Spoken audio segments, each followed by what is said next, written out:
পবিত্র মাহে রমজান মাস আসলেই মধ্যপ্রাচ্যের মুসলিম প্রধান দেশগুলোতে খাদ্যপণ্যের ওপরে বিশেষ ছাড় দেন।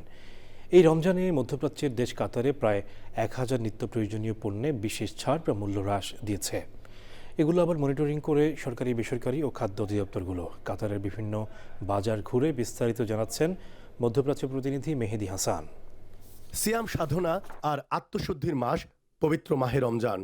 প্রতি বছরের মতো এবারও মধ্যপ্রাচ্যের দেশ কাতারে প্রায় 1000 খাদ্যপণ্যের উপর বিশেষ মূল্য ছাড় চলছে, যা দেশের নাগরিক থেকে শুরু করে সকল অভিবাসীদের সমানভাবে প্রযোজ্য।